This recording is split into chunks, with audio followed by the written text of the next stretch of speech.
p.m. And we're going to go ahead and start with a roll call. Edgar Delgadillo, Here. Tony Martinez, Adalberto Campero, Here. Ilse Vidauri, Here. Lázaro Beas, Mayor Ambrosio Hernandez, Mayor Pro Tem Daniel Chavez, City Manager Jonathan Flores, Here. Bridge Director Luis Bazan. Present. We need a motion to excuse Member Martinez and Member Veas. My motion? Motion by Mr. Campero, Second. second by Ilse. I'm sorry, Ilse, I forgot your last name. All in favor? Aye. Aye. Motion carries. You need just one or one for each? One, okay. Now please stand for the Pledge of Allegiance and the invocation by Luis. Please join me in the pledge. I pledge allegiance to the flag of the United States of America and to the republic for which it stands, one nation, under God, indivisible, with liberty and justice for all. Let us pray. Father God, we gather here today under your care and protection. Thank you for your loving kindness that never fails us. We thank you for those with us, that you would guide our thoughts and actions to bring you glory. Strengthen us and fill us with your peace. Amen. Amen.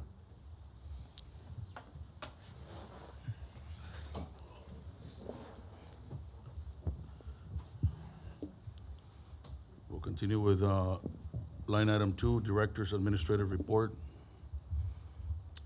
Yes, sir, Mr. Chairman, members of the board, for the record, Luis Bazan, Bridge Director. We're going to item 2A, Crossings and Revenues Report for March 2024.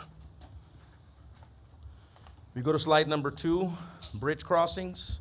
Crossings for the Pharr International Bridge totaled 103,381 vehicles for the month of March for fiscal year 23-24, which showed a decrease of 18,311 vehicles, or 15% less during the same time period in fiscal year 22-23. We go to slide number 3, car crossings. Car crossings for the Pharr International Bridge totaled 47,136 cars for the month of March for fiscal year 23-24, showing a decrease of 6,434 cars, or minus 12.1% over the same time period in 22-23. Let me go to slide number 4 for the comparisons. And again, as the last we've been doing for the past few months, we're going to concentrate on the actual percentages. So we're looking at the bridges: Gateway Bridge, Veterans Bridge, Free Trade Bridge. Also, these are all Brownsville bridges. They're down by 9%. Del Rio is up 2%. Donna is up 15.18%. These are new figures. Eagle Pass is up 3%. Isleta Zaragoza in El Paso is up 13%, and Stanton Lerdo in El Paso is down 21%. So total for El Paso is 3%. Laredo is up 6%. McAllen Hidalgo is up 7%. Anzalduas is up 16%. And McAllen, all total for Anzalduas and McAllen is up 10%. And Pharr is down again 12%. Progreso is up 3.33%, and Roma is up 5.10%. This is on the car crossings. We move on to slide number 5. These are the southbound truck crossings here in Pharr. Truck crossings totaled 56,245 trucks for the month of March for fiscal year 23-24, showing a decrease of 11,877 trucks, or minus 17.43% over the same time period in fiscal year 22-23. Move on to slide number 6. This is a comparison with other bridges for southbound trucks. Again, going over the percentages: Anzalduas, which is empties only, is up 8%. Veterans in Los Tomates, that's in Brownsville, is under by 17%. Free Trade Los Indios, which is also in Brownsville, up 26%. Total for Brownsville is down 15%. Del Rio is down 15%. Eagle Pass is down 5%. Isleta Zaragoza and El Paso is down 11%. Laredo is down 2%. Again, Pharr is down 17%. Progreso is up 25%, and Roma is up 16%. We move over to northbound trucks, slide number 7. Northbound trucks at the Pharr International Bridge totaled 58,119 trucks for the month of March for fiscal year 23-24, showing a decrease of 7,230 trucks, or minus 11.6% over the same time period in last fiscal year 22-23. Move on to slide number 8. These are the southbound truck crossings here in Pharr. Truck crossings totaled 58,119 trucks for the month of March for fiscal year 23-24, showing a decrease of 7,230 trucks, or minus 11.6% over the same time period in last fiscal year 22-23. Moving over to slide number 8. This is both northbound and southbound trucks combined. Total northbound and southbound truck crossings for the month of March totaled 114,364, representing a decrease of 19,107, or minus 14.32% over the same period in fiscal year 22-23. Now we move over to the axles. So as you can see, the axles, we continue to see, the 5 axles being our number 1 crossing, followed by our cars at around 40%, and then followed by 6 axles, ranging in from also the 3 axles and 4 axles. We're working on a new study, working on a new report to calculate just these major ones, are the ones that are at 50%, which is 5 axle, the ones that are at 40%, which is the cars, and then the 6 axle, to have a full comparison of that, both for crossings and revenues. And we're hoping to bring that information to you here next month. The drop in the crossings, do you see it more in the 5 axle or 6 axle? Or do you don't? The most we have is 5 axle. No, but That's our number 1. the drop, is it in particular in one section or is it on? So all basically, when all you see across? 6 axle will, as we've been talking about for the last several months, we had an increase back in January. So those are the numbers we reported in February, but right now we're back down. So we're at about, Eddie had a number there. I think we were down by 6% or something like that, if I recall correctly. But again, we're working on a new report that'll show just those specific axles in comparison to the cars, because again, 5 axle is our number 1, followed by cars, and then 6 axle. 3 and 4s are about 2 to 3% representative of all our crossings. Then we go to revenues by fiscal year. So revenues for the Pharr International Bridge total $1.7 million, $1,720,767 for the month of February for fiscal year 23-24. So that's a total increase of $71,649, or a 4.34% increase over the same time period in fiscal year 22-23. Any further questions on that before I call up Eddie for the financial report? No.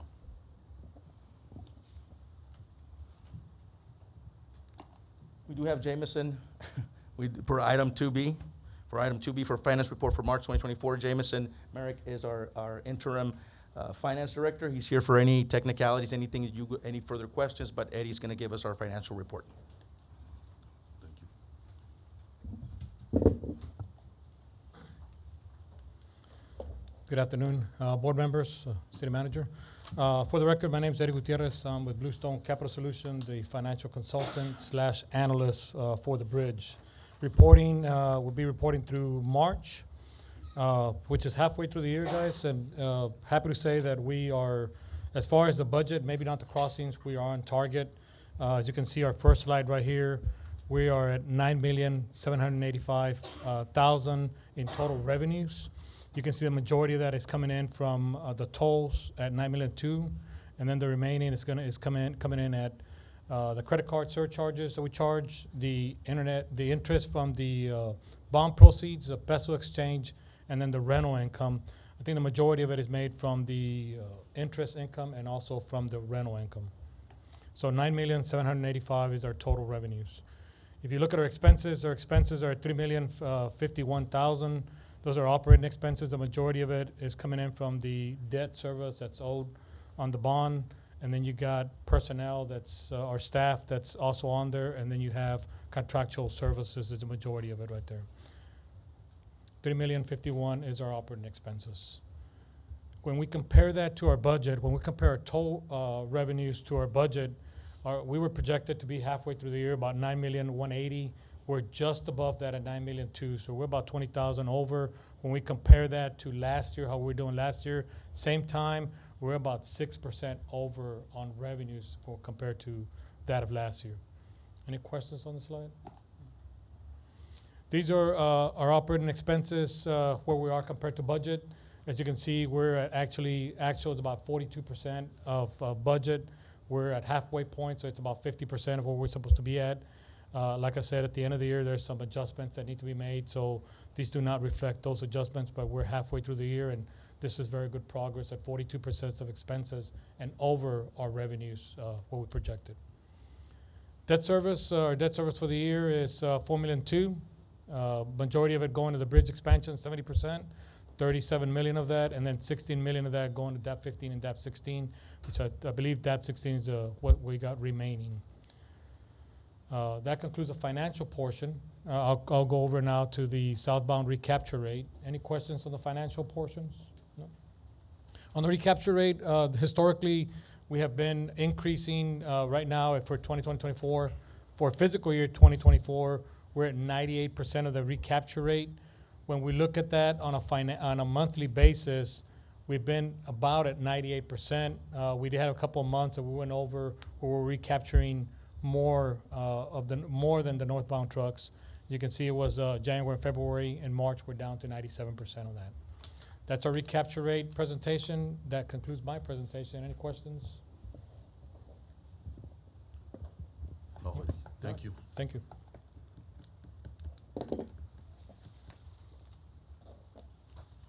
Thank you, Eddie. Going on to the next item, item 2C, Engineer's Report. We do have Maria Rangel, Assistant City Engineer, to give you a full scope of what's going on with our projects.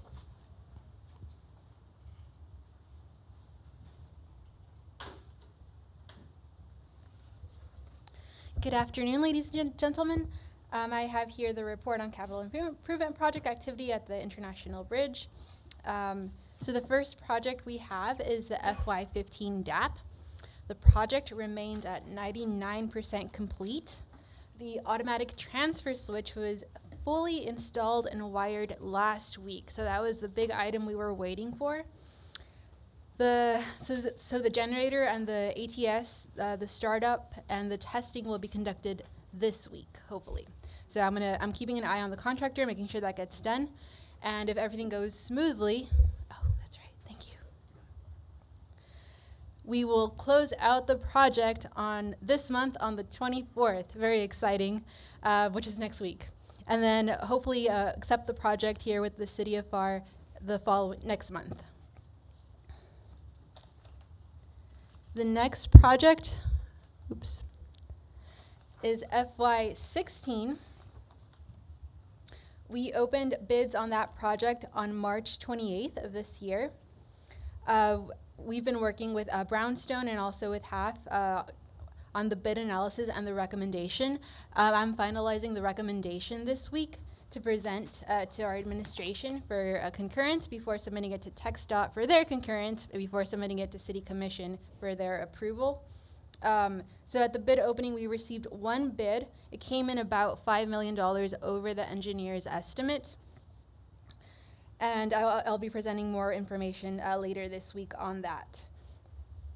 We hope to start construction this summer, early fall, depending on how things play out, but it'll be this year. And then the International Bridge Expansion Project. We started the advertisement period on this project on Saturday, April 6th, earlier this month. We had a pre-bid meeting this morning at 11 a.m. here in the first floor. Since we started advertising, we received about 18 questions, so it's good to see that we are receiving questions, that we are seeing a lot of activity on the project so far. We received about 10 people, non-city staff or consultants, just 10 people from contractors interested in the project. A lot of contractors have also downloaded the project, so we're hopeful that we'll get some good bids when we open bids on April 30th. We will have an opportunity, a site visit opportunity on Monday, April 22nd. Any interested bidder can come by. We'll be at the bridge administration offices, and from there we'll head out and we'll show them what the area looks like, where the construction will happen. The notice to proceed is tentatively set for July 22nd, 2024, with a tentative completion, or the proposed completion date, November 13, 2025. That's what I have for this project so far. Are there any questions on FY15, 16, or the bridge project? 2025?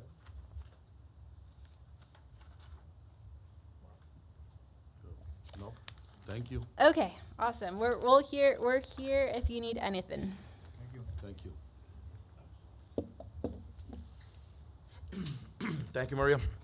I'd like to add to that. I think we mentioned it at the last meeting that Mexico is about 75% complete. Even though they're on schedule to be done with their side of the expansion by the end of this year, last quarter of 2024, they're saying that they might be done by August of this year. So a few months in advance. It looks like they're already to the edge of the Excuse me? river. They're already to the edge of the river. They're pretty much there. Yeah. Yeah. And it takes a flip of a coin to determine who will build that that last piece to connect both bridges once we're said and done. But our project, even though it seemed like it was years away, it's almost here. Within a year and a half, we'll have our bridge expansion. One of the things that I wanted to say regarding that is, and we've been talking about it, is the fact that we'll have dedicated lanes specific to different types of cargo from Mexico to the U.S. That's going to increase, obviously, our capacity inside the port. That'll allow us, even just with DAP 15, that'll increase our capacity by about 25% once we finally open those two lanes up. So obviously that means there's going to be more room for growth. And one of the things that we talked about at the last meeting, and I need to mention it, is that the cost-benefit analysis that was put together in Mexico for the bridge expansion did calculate that during the first few years during the construction process, from 2020 all the way to 2025, we would see a decrease of about 8 to 9% in crossings due to construction and congestion. And so that was expected. There's other factors that are contributing to that, as you can see by the numbers that we presented earlier. But we do have some exciting news. And the exciting news is that we're doing a collaboration effort, as everybody might know already, between the EDC and the bridge. And this is something that we've put together a plan of action for. It's going to require some travel. It's going to require a lot of legwork. It's going to require measuring trends and ensuring that we're bringing more market share to the city. Again, this is not just by way of crossing. It's not just because we're looking for trucks. We're looking for investments. We're looking for companies that are looking to expand and grow with us here in Pharr, not just for the city, but for the region, for the state, and internationally. So it's going to be economic prosperity for all concerned. It's not going to happen overnight. It is something very new, something very unconventional. As we were talking at the City Commission on Monday, but it's something that we know is going to work. And it's something that's needed because both departments complement each other, and it has to be a team effort. They have a great team. We have a great team. And when we put our strengths together, there's no telling what else we can do. But it is going to require a lot of travel again and a lot of legwork to get us to where we need to get to. Luis, on the DAP 15, I know they're going to do the testing by the end of the week, and if it all goes well, it'll be ready to go. When will CBP have use for it or be able to utilize it? So we're still waiting on TxDOT. Yeah, same thing. So we're waiting on the BSIF, Border Safety Inspection Facility. It was the automatic transfer switch for us, which that was what was pending on the federal side, but the state side needs to open. Last time I checked, I think they had said March, but as I've been saying for years now, every time we get to that deadline, it seems that TxDOT pushes it further along another 2 to 3 months. So we'll have to get you an updated date on that. So when they're ready to open. If they exit there, can they connect to the old exit? No. No. No, they're going to have to, all trucks, the path of least resistance will be the new Border Safety Inspection Facility, and that's going to exit them beyond Veterans Boulevard. It's going to take them out to San Juan Road. And that's going to be the connection to IBTC, which is coming in the near future. We were at Cynthia and I serve on the Border Trade Advisory Committee. We were there yesterday for the meeting in Brownsville, and TxDOT was given a report on these projects. So that's forthcoming. We're about to finish, I think, SH 365, which is part of that corridor, the overweight corridor, outside of the port. That's going to be done, I believe, by the end of 2024, if I'm not mistaken, and it's on to SH 68, but more importantly, IBTC, which will allow us to connect all the other ports of entry along Military Drive. Is there any way, Luis, that you can have more update on that? Because that's interesting. I think TxDOT is delaying that implementation because they want to have everything. Yeah. Well, we can get you some more information on that for the next meeting, and we can circulate before that. But again, it's because if it's going to take them somewhere where they don't They don't have a road to it it yet. doesn't have a road. Well, the exit's there, and the road's been built. That overpass was built back in 2016, 2017, if I'm not mistaken. But we're still missing that link. But at the end of the day, there's gonna be an exit there, regardless. That's already been done. It's been done since 2000. I think they finished that also like in 2014, 2015, around there. So we're just waiting on TxDOT to finalize that. More importantly, also the new toll system. So that's something we've been working on for several months already. Right now, we're making some changes to it internally with Via Plus, our service providers for our back office, to ensure that we're doing these toll increases, that we're able to apply that to the actual system itself, so that we can have the proper reporting. So this morning we had a really good phone call with them. They're going to be able to do that here in the short term, so that we can start with that on May the 4th. So here by next week we'll start a pilot program, just a little practice project for us, so we can kind of get used to it, coordinate that between our operations manager, our supervisors, and our toll collectors. So that's something that's going to be in the short term, and then looking towards the long term, we'll be implementing a whole new toll system. We have the opportunity to go see what's out there at a major conference that's coming up in May, because with all the different situations that are taking place, with all the shifts in trade and everything we've been seeing, we have to pick the right toll system. And this is not something that we're just going to pick up off of a shelf and be able to push start and let's go. We're going to have to integrate the system for Way in Motion in the future and for anything else that comes our way. But it's exciting news because it's cutting edge. There's a lot of information out there, a lot of data, a lot of things that I was discussing yesterday with Cynthia and Victoria, and with staff at our team at the bridge on Monday. There's a lot of exciting things that we can do, but we just have to find out if all these systems can integrate and work together. And we were talking about it earlier as well. So along the lines of the collaboration, this is something we kicked off. The Industrial Warehouse Summit is something we kicked off last year in April. We're on to part 3, to rave reviews. This is happening on May the 9th from 9 a.m. to 1 p.m. at the Pharr Development and Research Center in South Pharr. And we invite the general public to attend. This is where we bring not just the investors, but the industrial developers, banks, banking institutions, and anybody that's interested in finding out what the city of Pharr is doing for the region as far as industrial development.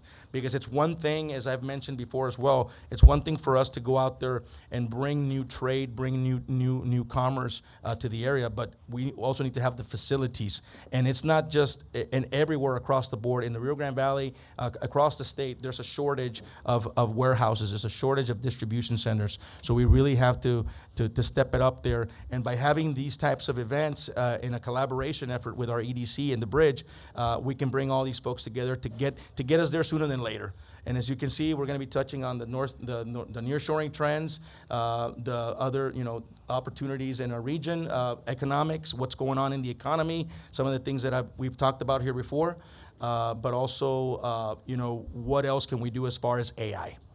We want to make sure that we start bringing that to the table, because it's going to be important for the future, just like automation will be in the future. But right now, all the data is out there, all the information is out there. It's just a matter of making it all work. So we're going to have an expert for the first time in Pharr speak on the subject matter at this event. So we welcome everybody again, Thursday, May the 9th from 9 a.m. to 1 p.m. Is there a number that we have already for people that are registered? No? Okay. Well, last time I know we broke a record, which I think we had over 150 people back in April and November. So everybody's looking forward to this event, and we are looking forward to hosting it. And further on the collaboration on Viva Fresh 2024. So we were out there. I had not been to Viva Fresh in over 3 years. It was good to be out there, but now in the form of a collaboration. Now us and the EDC working together. We had our own booth there, showcasing the Pharr Border Business Advancement Team, or Advancement Initiative, and I think it really set the pace for what's to come. We were able to get in front of a lot of not just our current customers, but also future customers that are looking for ways to bring in their produce products. Even though produce, we're the #1 for produce, and we're still crossing about 35% monthly for the state. We still obviously are looking at other types of markets, like in the organics and things of that nature. And there's a lot of opportunities. So again, it was great to be out there for the first time. And our media department, Yudi, put this video together for us. So I'd like to show it real quick if possible. And this way also the community gets to see what we do when we go on these trips.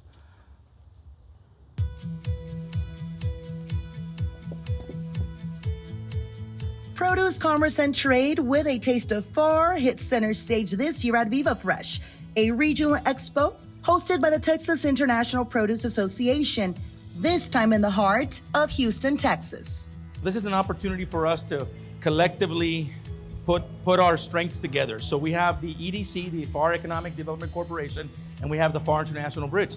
Together, we have formed what is called the Pharr Border Business Advancement Initiative. And what this means is basically our value proposition is strengthening ties for trade and business opportunities. A conference with close to 200 exhibitors showcasing their services and products, making this event record-breaking with more than 2,600 people in attendance. More importantly, we have more than 400 retail food service buyers. And that's really the goals here, right? Because all of these exhibitors are people that bring something to the Texas-Mexico produce corridor, right? Just like the Pharr International Bridge, which is the most voluminous crossing for fresh produce from Mexico. Now, why is that beautifully important? Because all those buyers I was just talking about are gonna be buying that fresh produce. So they have got to be making the connections. They're the ones coming here, seeking us out, and we're the ones saying, come on, we've got what you need. Pharr leaders shared valuable information with attendees, from trade numbers, business opportunities, to elaborating details on the new bridge expansion. All of this playing a critical role on continuous bridge exposure. So welcome to the Pharr International Bridge / Pharr Economic Development Corporation booth. This is the first time together.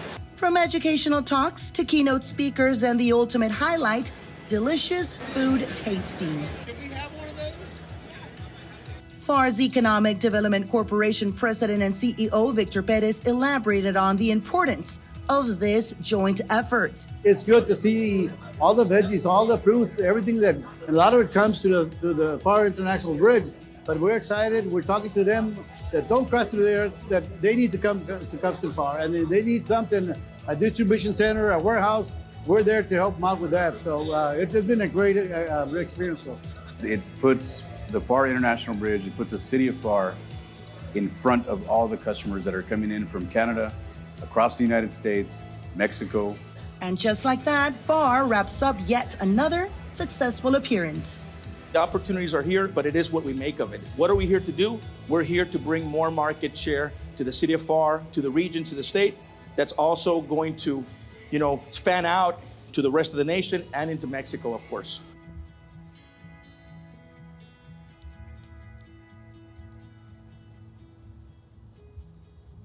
So there you go. I mean, again, just wrapping it up. Thank you to all of those that went with us on this trip. It was a long trip, but it was well worth it. But now the work begins, right? It's not just going to the conference and doing what we did. It's now there's follow-ups and things to do after that.